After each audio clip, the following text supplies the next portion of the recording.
Petri Wine brings you Basil Rathbone and Nigel Bruce in the new adventures of Sherlock Holmes.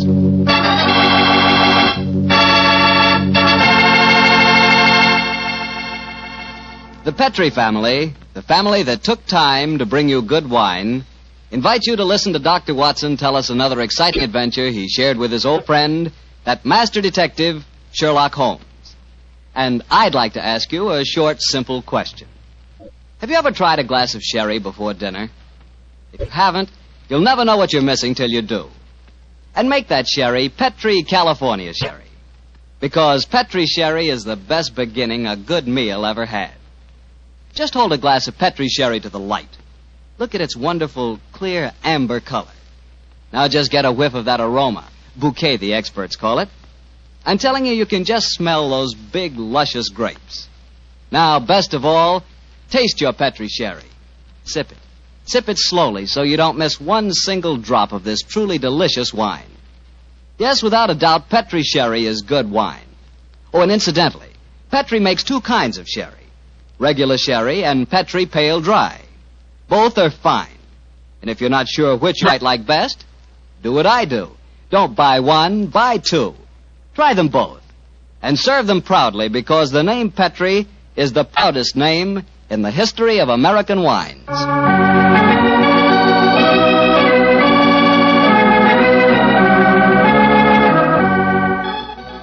And now I'm sure our good friend and host, Dr. Watson, is waiting, so let's go in and join him. Go in. Good evening, Doctor. Good evening, Mr. Bartell. Here. Quiet.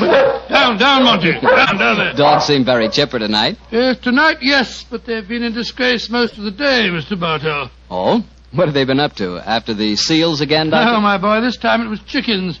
They got into my neighbor's coop and had a delightful time. Fortunately, there were no casualties, but I'm afraid that my good neighbor policy has suffered a slight diplomatic strain. But you come here to listen to Sherlock Holmes' adventures, not those of my dog, so draw up your usual chair and make yourself comfortable, and I'll get on with tonight's story. Last week, Doctor, you told us it was a case in which Sherlock Holmes found the solution without ever meeting any of the suspects. That's quite correct, Mr. Bartell. As remarkable an exhibition of long-distance detection as I ever recall. But judge the story for yourself, my boy. It was in the autumn of 1903, and Sherlock Holmes was about to retire to his bee farm on the Sussex Downs. I must confess, Mr. Bartell, that my heart was heavy during those last few weeks we spent at Baker Street.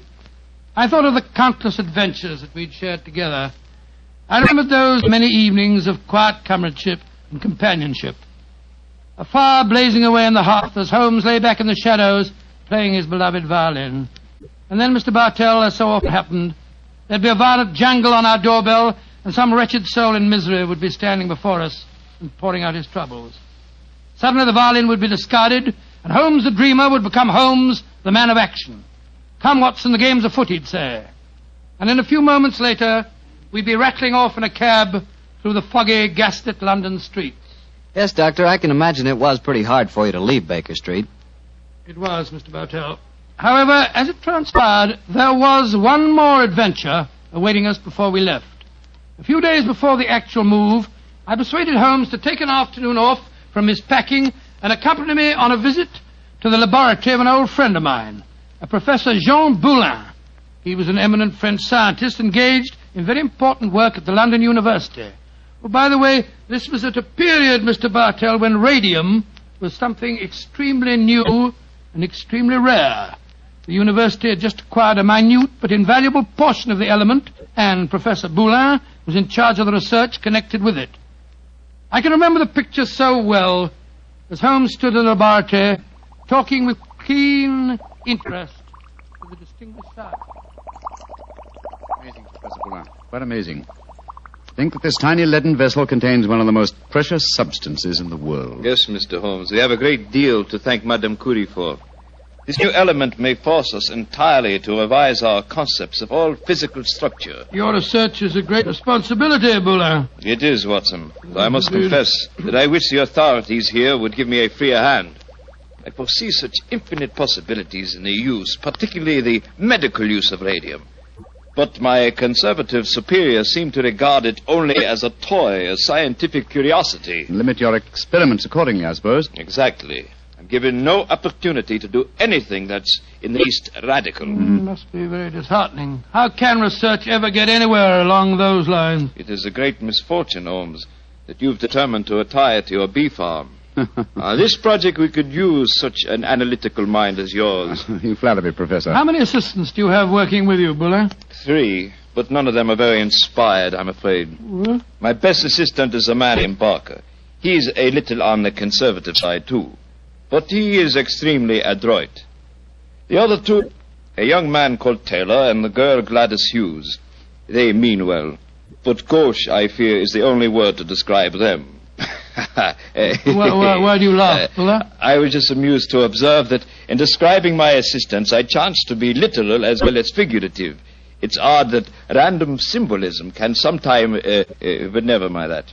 You would like to see the laboratory? Yes, indeed we Yes, would. thank you very much. I have some extraordinarily interesting photographic plates that record the emanations of radium. They're over here. I think you will find them most fascinating.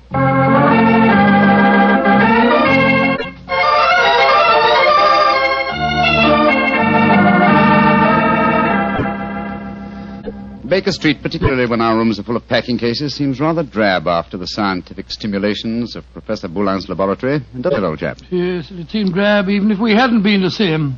I feel frightfully depressed, Holmes. I just don't know what I'm going to do without you. Oh, you're still a young man, Watson, and a susceptible one. You'll marry again. No, I won't. Yes, you will, old chap. And you'll end up by being glad that your old roommate, your difficult, rather unsociable old roommate, is living in retirement on the Sussex Downs. Rubbish. I shan't feel anything of the kind. In any case, I don't think you'll be able to stay in retirement for long. Your mind is much too alert to be satisfied by being a sort of midwife to a bunch of beastly bees. Oh, dear Watson.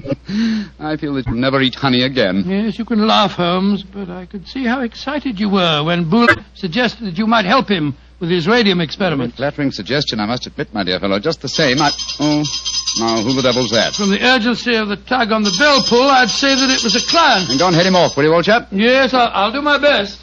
Oh, Watson, again that I'm no longer in practice. Too late, Holmes. He's brushed past Mrs. Hudson. Here he comes rushing up the stairs. Oh, confound it. I beg your pardon, sir, You, but... Mr. Sherlock Holmes? No, I am not Sherlock. Then you must be Mr. Holmes. That is my name, sir. But may I ask what accounts for your rather whirlwind entrance? My housekeeper, Mrs. Hudson... I haven't any instruct- time to consider Oh. etiquette. My sister Gladys Hughes has vanished. Vanished into thin air. You've got to find her for me, Mr. Holmes. I'll pay you any fee you name, but you've got to find her. Mr. Hughes, I'm extremely sorry that your sister has vanished, but I'm afraid that I can do nothing to help you. I'm retiring. I'm giving up my practice. If you won't help me, I'll go to someone who will. That's exactly what I mean, sir. I suggest that you go to the police, or if you insist on a private investigator, I can strongly recommend Mr. Martin Hewitt. Yes. His address is 39 Pont Street, Knightsbridge. Good day to you. Good day, Mr. Hughes. 36 Pont Street, Night. Mr. Martin. Yes, I can understand his concern, but his manners leave a great deal to be desired. Holmes. Gladys Hughes, his missing sister. That was the name of one of Professor Boulin's assistants, wasn't it? True, old fellow, but it's probably only a coincidence. What? Both Christian and surnames are extremely common ones. Well, I have a feeling that it may not be a coincidence. Oh, come now, my dear fellow. Don't you try and embroil me in a fresh adventure. I've retired and I'm leaving for Sussex in a few days. And if any more clients come wrenching at my doorbell, I shall ignore them.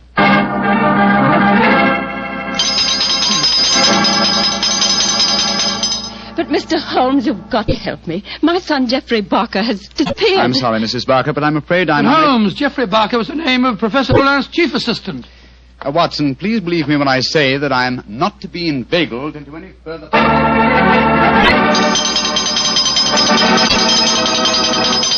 Mrs. Taylor, I'm sorry, but I can't help you. Oh, but Mr. Holmes, it's my husband. He's disappeared. We've only been married 3 months, and now, it's terrible. I've been so worried ever since he started to work on that strange new radium with Professor Jean. Holmes, you can't pretend it's coincidence any longer. Gladys Hughes, Geoffrey Barker, and now Taylor. The 3 assistants of Professor Boulin. I know it, Watson. Mrs. Taylor, the moving van will be here tomorrow to take my things to Sussex. I shall follow them immediately. I have retired, madam. Do you understand that? Retired.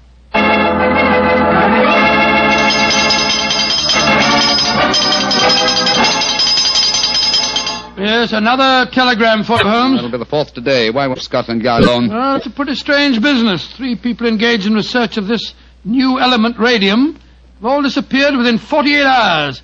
Scotland Yard needs your help. Let them earn their salaries, my dear Watson. I've helped them for the last time. Well, let's see how they've couched their latest effusion. Oh, this isn't from Scotland Yard. It's from my brother, Mycroft. Mycroft? What's he going to say? Listen to this. Now Professor Boulin has disappeared. Great Scott. And the radium with him. Surely the pattern is obvious, Sherlock. Radium must be found, could solve the problem for you, but I'm too lazy. Consider what a flashy case for you to retire on. Regards, Mycroft. The old devil. Holmes, this is shocking. My old friend Boulin has disappeared. Yes, Watson, and now my brother asks me to investigate. The pressure becomes irresistible. Very well, I bow to fate and postpone my retirement for a few hours. Good man, Holmes. You know you'll never really retire. Let me see, as Mycroft says, there's an obvious pattern in this case. Our first step, of course, will be to interview all the doctors who treat patients without charge. Why? Well, surely that's obvious. Well, it isn't at all obvious to me. I don't know why you always leave me in the dark. Well, what makes you laugh? Being left in the dark, it's just like the old times, isn't it, Holmes? Come on, old fellow, let's go. The game's afoot.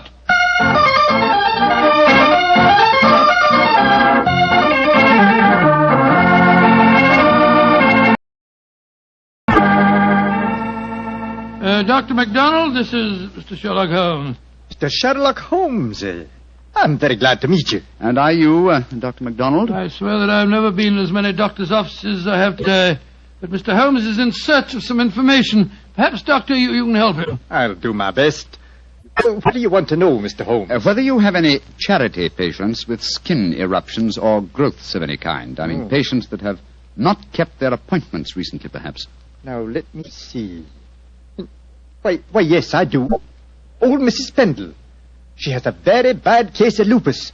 She was due for a treatment here yesterday, and I've seen nothing of her. Splendid. Can you give me her address? Why, certainly. It's in my book here. Well, I hope this isn't a false trail, Holmes. You can only explore it and see, dear chap. Here we are. Mrs. Pendle.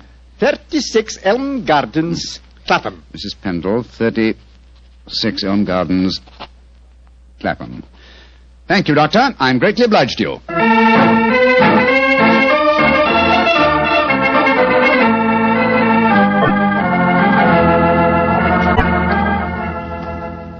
Getting restless, Watson? Yes, I am a little. We've been waiting outside Mrs. Pendle's house for over an hour. Why don't we knock on the door and see if she's at home? Oh, no, my dear chap. We mustn't frighten her. I hope that she's going to lead us to our quarry. You see... Shh. Front door's opening. A woman's coming out. Yes, it's Mrs. Pendle, beyond doubt. Look at that bandage around the upper part of her face. Yeah, hello, she's turning down the street. We're going to follow her, I suppose. Naturally, but let's give her a start, shall we? We don't want her to spot us. Well, while we're waiting, perhaps you'll clear up 1 or 2 points for me. I'm still very much in the dark. With pleasure, old chap. What puzzles you? Well, one of the things that Come on. What? We've given her enough of a start. Let's follow her. Oh, very well. But look here, Holmes. You asked me what I didn't understand. 2 things puzzle me. What did Mycroft mean by the pattern of the case? Why are we following a poor sick old lady through the London street? I'll answer the first question, and I think the answer to the second will be self-apparent. The pattern of the case is clear. Professor Boulin and his 3 assistants have vanished together with the radium, but their disappearances were not simultaneous. Had they been so, it would have been a transparent case of theft. But with the disappearances gradual rather than simultaneous, the emphasis has been subtly shifted. Yes, I can see that, Holmes, but what do you suppose is at the back of the whole business? Can't be a simple case of theft. Radium is enormously valuable, but it'd be hard stuff to sell again. Not to an unscrupulous criminal with a knowledge of medicine, Watson. My own theory, and I admit at the moment that it's purely a theory, is that Professor Boulin was worried because he was so hampered in his research. You'll remember that he stressed his great faith in the medical values of the new element, radium. Yes, he did. It's more than possible that he places the rights of science above the rights of property, that he's determined that he and his group will carry on their invaluable research unhampered by the conservative restraints of the university. I see what you mean, Holmes, but how does Mrs. Pendle, the poor woman that we're following, enter the picture? Because one of the chief lines of radium research on the continent so far has been with her sort of trouble. Professor Boulin's obvious move, if my theory is correct, would be to contact poverty-stricken patients promise them relief, induce them to abandon their regular treatments, and submit to him. By Joe, yes, Holmes, that seems perfectly logical, and yet I can't believe that Boulin would... Mrs. Pendleton has reached her destination. She's turned down a driveway. Yes, she's walking up to what looks like a deserted warehouse. Hurry, old chap. Don't let her out of our sight. She's opened the door without knocking. She's gone in. We'll wait here for a moment or two, then we'll follow her. I have a feeling that your old friend, Professor Boulin, is not far away, Watson. Yes, you're probably right. But I hope we can do something to protect him from the consequences of what he's done. It might easily mean the finish of a brilliant career. I'll do everything in my power, but you know as well as I do... Shh, look. Mrs. Pendle's coming out again. Yes, and she's in trouble. Come on.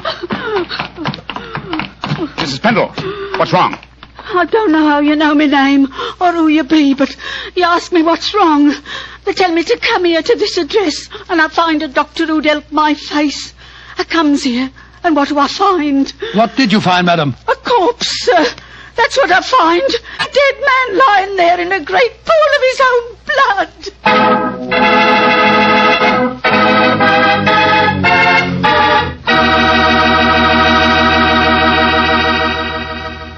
You'll hear the rest of Dr. Watson's story in just a second. So I'm just going to remind you that there's one wine which everyone likes and which is good on any occasion. Petri California Sherry. You want a swell wine to serve before dinner? The perfect answer is Petri Sherry. If you want a wine that's delicious after dinner, or later in the evening when you're just talking things over with your friends, again you want Petri Sherry. And if you want a wonderful wine to serve at cocktail time, naturally you want Petri Sherry. Sherry is a wine that's good at any time. And Petri, well, Petri is the wine that's good all the time. Well, Dr. Watson, so following the tracks of old Mrs. Pendle led you to a corpse, huh? Yes, Mr. Bartell. Of course, Sherlock Holmes and I went at once into the broken-down warehouse to examine the scene of the tragedy. Slumped over a desk in a darkened, shabby room, a flickering candle giving a macabre lighting to the scene, was the body of a man. I think I knew its identity even before Holmes turned to me and said... It's Professor Boulin. All right, Watson. Poor devil. Murdered, of course. Yes, but examine him for yourself, will you? Yes. Yes, there's no doubt about it. This wound couldn't have been self-inflicted. The right auricle of the heart has been pierced. How long ago would you estimate death took place? Not than a couple of hours ago, I should say. Not hard to reconstruct the killing. The murderer came up from behind Boulin as he sat here, crooked an arm around his throat. Yes.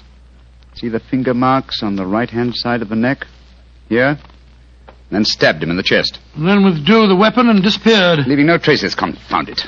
A dusty room is an ideal place for recording footprints, but there are half a dozen different prints here, including Mrs. Pendle's. Hello. Here's the print of a smaller woman's shoe. Well, must be that of Gladys Hughes, his assistant. Undoubtedly, but that really proves nothing except that she was here with him. In fact, that we were convinced of anyway. Question is... Come on. Let's go outside and talk to Mrs. Pendle again. Poor old Boulin. What a shocking way to die. And what a great loss to science. I suppose the murderer must have stolen the radium. We found no trace of it in there. Undoubtedly, the possession of the radium was the motive for the murder. Mrs. Pendle. The poor man is dead, ain't he, sir? I'm afraid so, madam. I knew it. I never should have come here. I never should have left Dr. MacDonald. Mrs. Pendle, let me ask you a question. I can't be answering no questions, sir. I don't know nothing about how the poor soul got himself murdered. What would a poor woman like me know about such things? No, my good woman. My friend isn't suggesting at all that you know anything about the murder. Then what do you want to know, sir? Who told you to come to this address today, Mrs. Pendle? A young lady. Nice young lady she was, too. She met me coming out of Dr. MacDonald's yesterday and told me that if I come here today, I'd find a doctor who could cure me. Yeah, that was obviously Miss Hughes. Holmes, I believe that your theory was right. Come on, Mrs. Pendle. We'll escort you to the nearest police station where you can report the murder. Yes, sir. And then, Watson, we must keep on the track of the radium. That, perhaps, is more important than any life. Well, how are we going to do that? We haven't a clue to go on. Remember that Professor Boulin's 3 assistants are still missing. We must go to the homes of each of them and see what can be found out. Mr. Hughes, you must realize by now that your sister's disappearance is part of something vastly more significant than you think. I must ask you in the My first... sister didn't disappear, Mr. What do you mean, sir? You came to us and said that she had. Oh, it was all a mistake, gentlemen. She came back today. She'd just been down to the seaside for a short rest, and she'd forgotten to let me know. I'm sorry to have bothered you. May I see your sister at once, please? I'm sorry, Mr. Holmes, but she's out just now. I don't know where she's gone or what time she'll be back.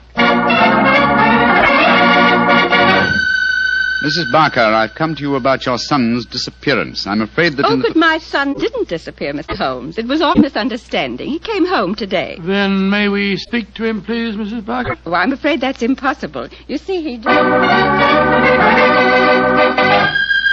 Mrs. Taylor, I want to talk to you about your husband's disappearance. Oh, that. He came home this afternoon, Mr. Holmes.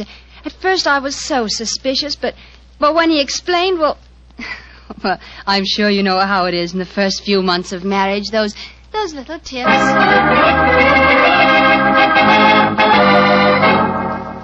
Confound it, Watson. We're no nearer the solution. And meanwhile, here we are back in Baker Street to find that the moving van has taken all your things off to Sussex. Perhaps you should give up the case, Holmes, and follow them. Close my career on a note of failure? No, my dear fellow.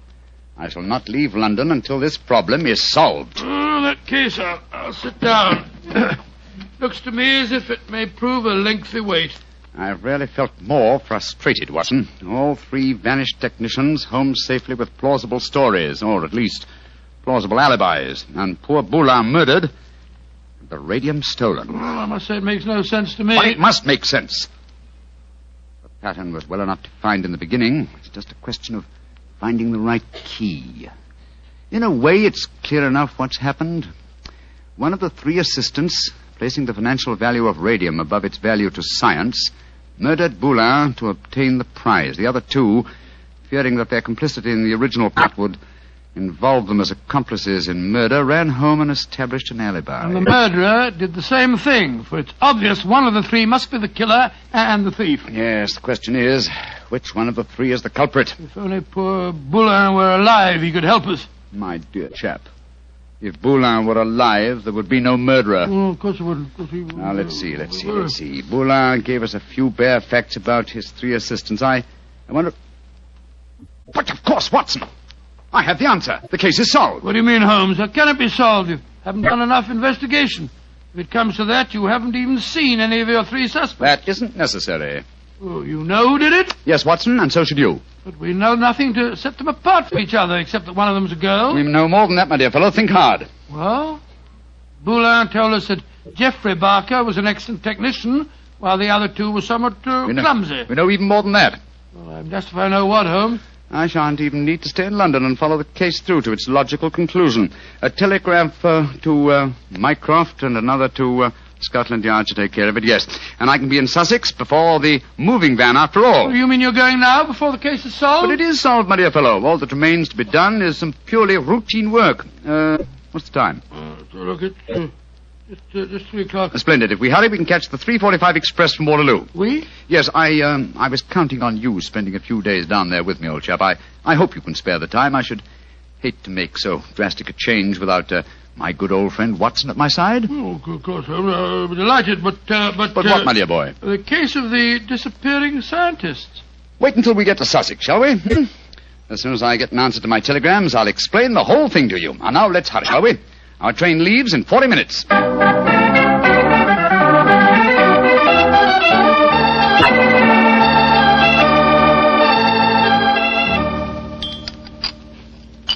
More tea, Watson? Thanks, old boy. Peaceful down here, isn't it? Extremely. At the moment, I must confess, I find it rather nerve-wracking. Oh, why? You know why, Holmes. I want you to open that telegram and tell me if your solution to the Boulin case was the correct one. Very well, my dear chap. Let's see. What is it? It's from Mycroft. Listen. Murderer arrested and radium recovered. Well done, Sherlock, though you took longer than I expected. Regards, Mycroft. Congratulations, Holmes. And now perhaps you'll condescend to tell me how you solved it. Don't be angry with me, old chap. I only wanted to make sure that my solution was correct. You remember the nature of the fatal wound on Boulin's body? Of course. He'd been stabbed through the right auricle of the heart. From behind. Proving that the murderer was clearly right-handed. Oh, what does that signify? Almost everybody's right-handed. Oh, no, not in this case. If you recall, Professor Boulin said that Geoffrey Barker was adroit, while his other two assistants were gauche. Then he laughed because he said his remark true both literally and figuratively. I still don't see what I was talking about. Oh, come now, Watson, come. Gross. Think of the origin of the word adroit. Adroit. Droit is the French word for right. And gauche is the word for left. Meaning the two gauche assistants were left-handed, and therefore only the adroit, the right-handed Barker, could have inflicted the fatal wound. I see it now, Holmes. You know, if you'd remembered that mark of Boulin's at the time we found his body, you could have solved the case much sooner. That's true, old fellow, very true. And when my old friend Watson points out that my memory is failing and my mind sluggish, then I know that my retirement has been postponed for far too long.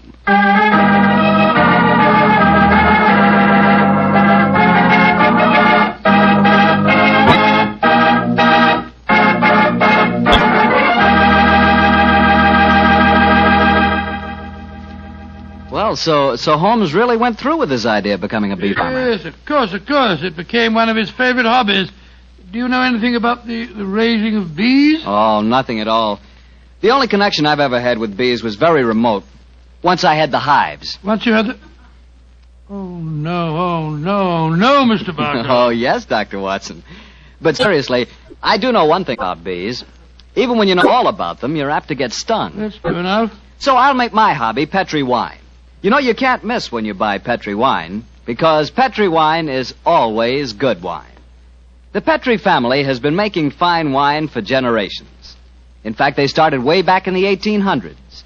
And they've handed on down from father to son, the knowledge and experience absolutely essential to the making of truly fine wine.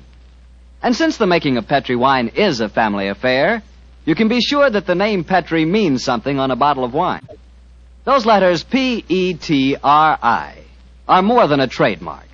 They're the personal assurance of the Petri family that every drop of Petri wine is good wine.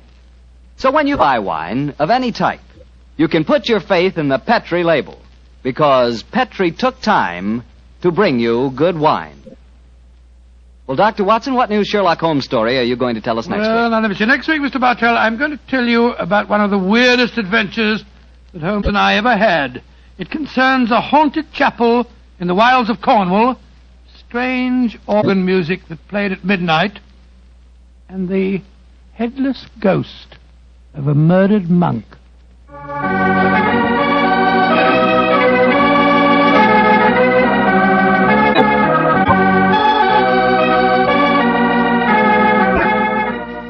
Tonight's Sherlock Holmes adventure was written by Dennis Green and Anthony Boucher and was suggested by an incident in Sir Arthur Conan Doyle's story, The Reigate Puzzle. Music is by Dean Fossler. Mr. Rathbone appears through the courtesy of Metro-Goldwyn-Mayer, and Mr. Bruce through the courtesy of Universal Pictures, where they are now starring in the Sherlock Holmes series. The Petri Wine Company of San Francisco, California, invites you to tune in again next week, same time, same station. Sherlock Holmes comes to you from our Hollywood studios.